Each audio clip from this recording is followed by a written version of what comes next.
यहां से हमारा चैप्टर स्टार्ट होता है work power energy. Work power energy के अंदर बात कर लेते हैं। सबसे पहला वर्क वर्क स्केलर क्वांटिटी होती है और इसको निकालने के लिए बॉडी का डिस्प्लेसमेंट फोर्स की डायरेक्शन में होना चाहिए, यानी कि फोर्स जो लगना चाहिए वो डिस्प्लेसमेंट की डायरेक्शन में लगना चाहिए, तो बॉडी पे वर्क क्रिएट माना जाएगा। वर्क के लिए कॉमन फॉर्मूला जो काम करेगा वो करेगा F S cos theta. Work done अगर आपको कैलकुलेट करना है तो वर्क के लिए फॉर्मूला लगेगा एफ एस कॉस थीटा। तो मान लो ये कोई एम मास की बॉडी है, इस पे आपने एफ फोर्स लगाया, बॉडी डिस्प्लेस कर गई एस, एफ और एस के बीच में एंगल है थीटा।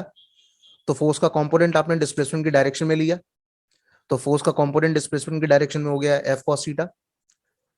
तो एफ कॉस थीटा का अगर आप एस में मल्टीप्लाई कर देंगे तो फॉर्मूला बन जाएगा F cos theta into S, जिसका मतलब हुआ F S cos theta. F S cos theta का मतलब हुआ vector F dot vector S, यानी कि जब भी दो वेक्टर के बीच में डॉट लगता है तो दोनों वेक्टर का डॉट प्रोडक्ट जो होता है उसकी वैल्यू होती है ए बी कॉस थीटा। यहां वैल्यू जो आ रही है वो वैल्यू है एफ एस कॉस थीटा।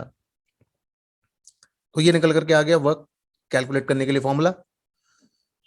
क्योंकि वर्क स्केलर क्वांटिटी है तो इसकी वैल्यू पॉजिटिव नेगेटिव जीरो कुछ भी हो सकती है।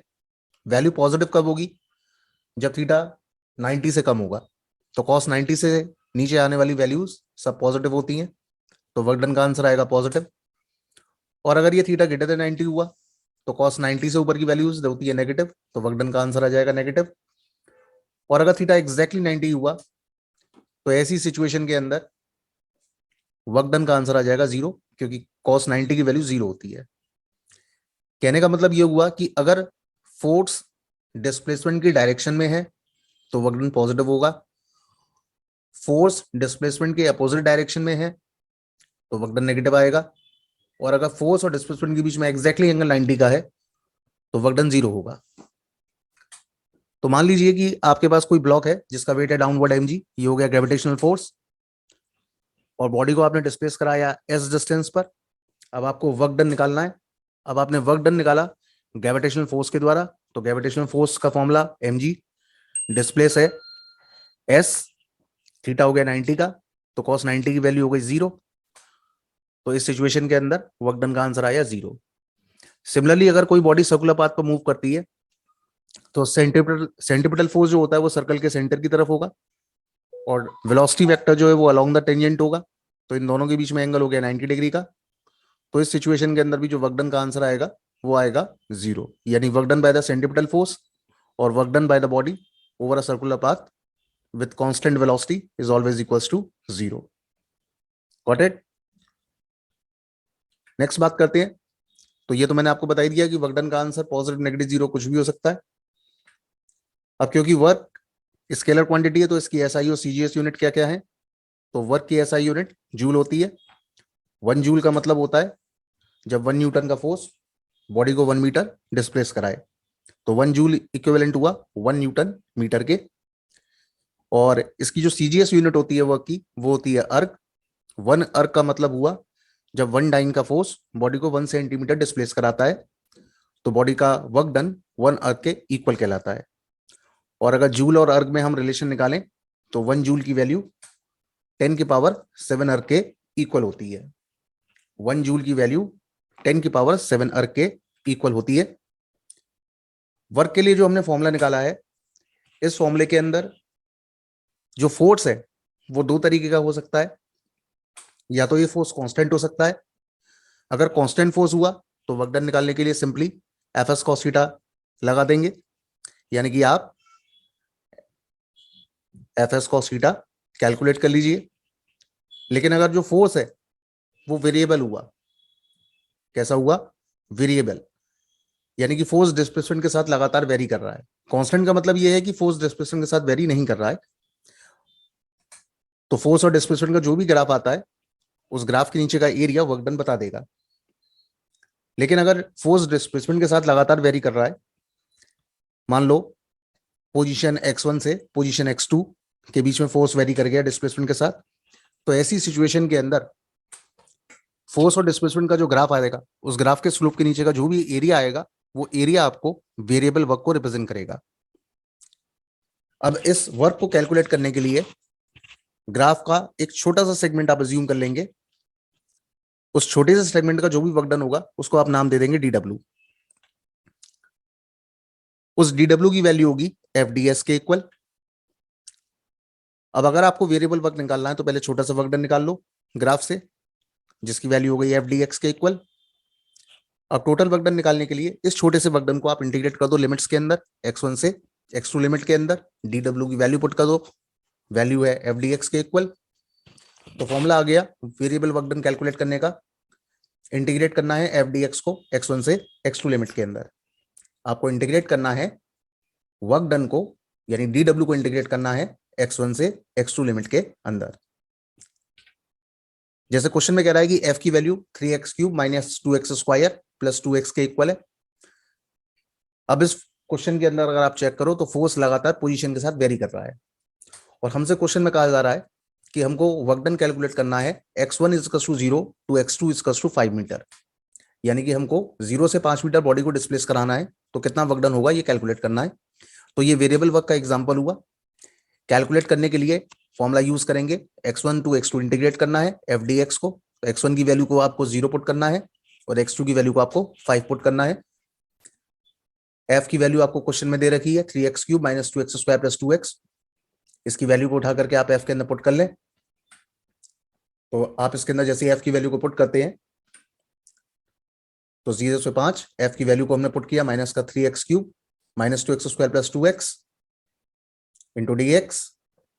अब जब आप इसे इंटीग्रेट करेंगे तो 3x³ का इंटीग्रेशन हो गया x की पावर 4 बाय 4। इसमें 4 का फैक्टर आपने बाहर ले लिया क्योंकि कांस्टेंट है नंबर, इंटीग्रेट नहीं हुआ। तो x की पावर 4 लिमिट लग गई 0 से 5 मीटर। सिमिलरली 2x स्क्वायर का आपने इंटीग्रेशन किया तो वैल्यू हो गई 2/3 x का क्यूब, लिमिट से 0 to 5।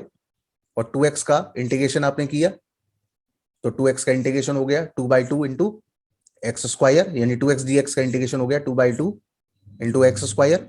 लिमिट्स दे रखी हैं 0 से 5 मीटर। अब इसे आप ओपन कर लीजिए। सॉल्व करने का तरीका, upper limit minus lower limit. तो x की पावर 4 यानी कि 5 की पावर 4 माइनस 0 की पावर 4। सिमिलरली सारी लिमिट्स को आप ओपन करें। तो आप सारी लिमिट्स को जैसे ही ओपन करते हैं वो पूरी इक्वेशन को सॉल्व करते हैं। तो सॉल्व करने पर इसका आंसर आता है, जो भी आ जाए सॉल्व करके, लगभग 125 के आ रहा हूं, इसका आंसर आएगा। नेक्स्ट बात करते हैं कंजर्वेटिव और नॉन कंजर्वेटिव फोर्सेस की। कंजर्वेटिव को रिप्रेजेंट कर दिया CF से, नॉन कंजर्वेटिव का NCF कर दिया।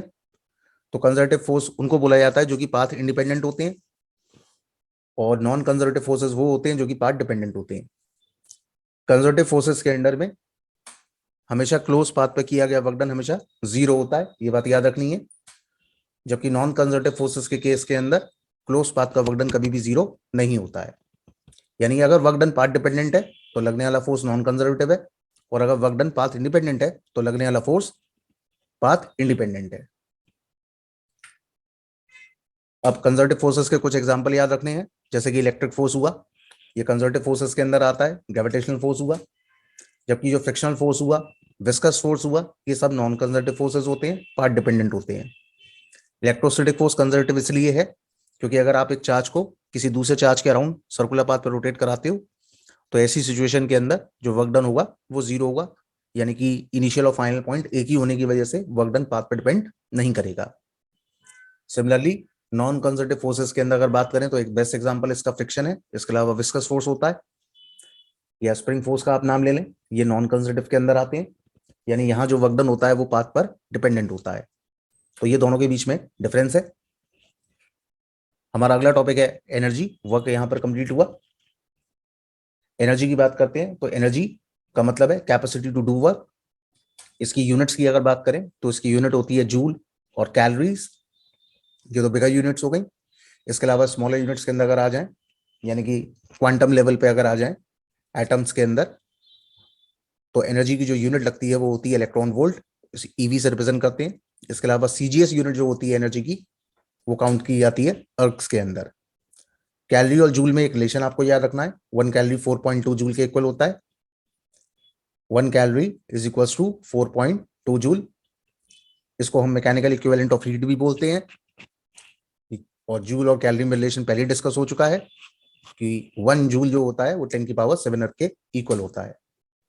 एनर्जी की जो स्मॉलेस्ट यूनिट है जिसका नाम है इलेक्ट्रॉन वोल्ट, यानी कि जब इलेक्ट्रॉन 1 वोल्ट के पोटेंशियल डिफरेंस के साथ एक्सीलरेट करता है तो जितनी एनर्जी इलेक्ट्रॉन गेन करता है वो एनर्जी कहलाती है इलेक्ट्रॉन वोल्ट। और 1 इलेक्ट्रॉन वोल्ट की वैल्यू होती है 1.6 इंटू 10⁻⁻⁹ जूल। ये एनर्जी की स्मॉलेस्ट वैल्यू होती है, स्मॉलेस्ट यूनिट होती है। बात करते हैं मैकेनिकल एनर्जी की, तो मैकेनिकल एनर्जी काइनेटिक और पोटेंशियल का सम होती है।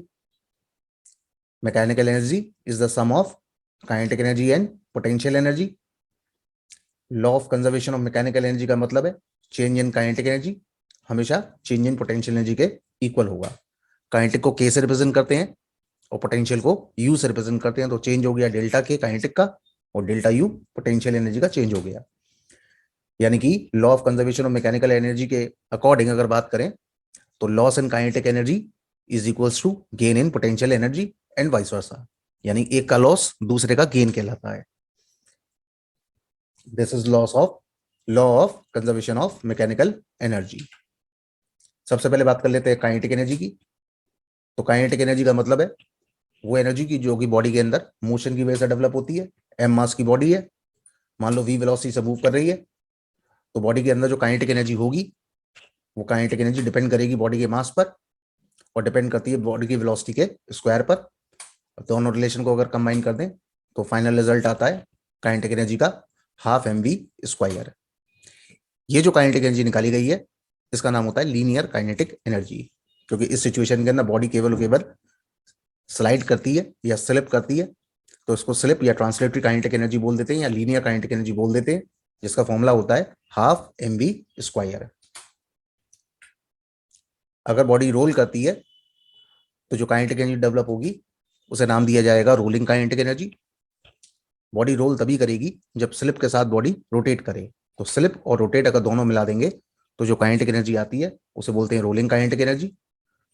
स्लिप का मतलब मैंने बता ही दिया, ट्रांसलेटरी या ट्रांजिशनल, और रोटेट का मतलब हो गया स्पिन। ट्रांसलेटरी की वैल्यू होती है ½ mv² और स्पिन की वैल्यू होती है ½ I⍵²। इसमें आई का मतलब है मोमेंट ऑफ इनर्शिया और ओमेगा का मतलब है एंगुलर वेलोसिटी। अगर इन दोनों को हम ऐड कर दें तो ऐड करने के बाद जो फाइनल काइनेटिक एनर्जी आएगी बॉडी की वो कहलाएगी rolling kinetic energy. Rolling kinetic energy का formula ½ mv² plus ½ I⍵²। I का मतलब मोमेंट ऑफ इनर्शिया और ओमेगा का मतलब एंगुलर वेलोसिटी। तो ये हो गया हमारे पास रोलिंग काइनेटिक एनर्जी के लिए फॉर्मूला। इंपॉर्टेंट है ये फॉर्मूला।